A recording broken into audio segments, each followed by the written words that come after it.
The normally sedate Anahola stream has turned into an instant raging flash flood.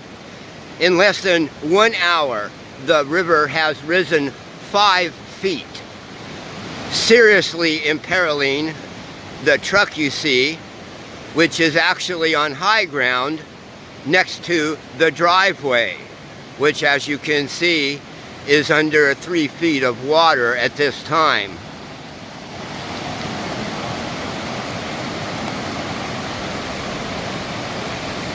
On the edge and in 2 feet of water is the normal parking spot.